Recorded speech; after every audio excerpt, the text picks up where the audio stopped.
ادي ايمن حفني، انما الزمالك هيبقى اقرب. لسه بقول لك اللي عملها الراجل اصبح عنده اكتر من لعيب يخش في العمر.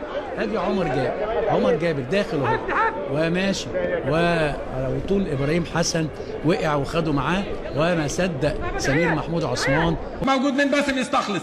باسم وضربة جزاء. سمير عثمان يبعد يرد عن الكورة، هتتعاد اكيد وهنشوفها تاني.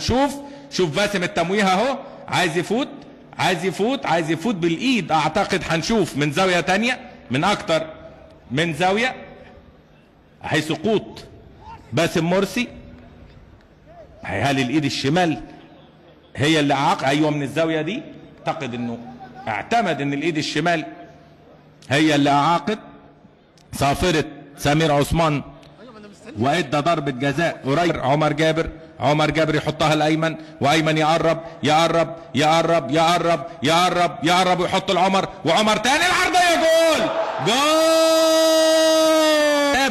كان فيها 3. بصوا حضراتكم لحظة الكورة اهي، هل كان فيها شكل تسلل؟ وزي ما هو الحاوي ادي مصطفى هنا بقى ممكن خطوره داخل منطقه الجزاء، ضربه جزاء لنادي الزمالك عملها لايمن حفني وضربه الجزاء. مين اللي هيتصدى؟ هنشوف.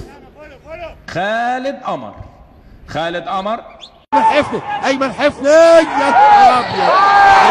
14 وضربه جزاء لنادي ايمن حفني. ابراهيم نور الدين ادى فرمان بضربه جزاء. نشوفها اهي، لمس الكوره.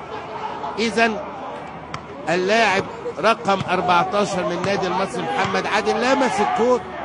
المونديال يعلمنا. بيشاور له هناك باسم مرسي، عيد يلعب لايمن حفني. ايمن مخترق بكمل. ايمن حفني يسقط. ايمن حفني داخل منطقه ركله جزاء، كان لعبها احمد سمير واهدرت او ضاعت ركله الجزاء. الكلام ده في مباراه الاسيوطي. معقوله مهاجم يعني بيلعب في نادي كبير زي نادي الزمالك مفيش انتاج خالص؟ ادي العرضيه وادي فيها ركله جزاء، ادي البنالتي وخلاص خد القرار انه هيلعب، وادي الاعاده هنا. باسم مرسي يعني نجح في ان هو ياخد ركله جزاء. احسبوها بقى، وزي ما انتم شايفين كده، وزي ما تتابعوا، عاوزين نتابع الفقره التحكيميه. عموما ركله جزاء احمد عيد عبد الملك.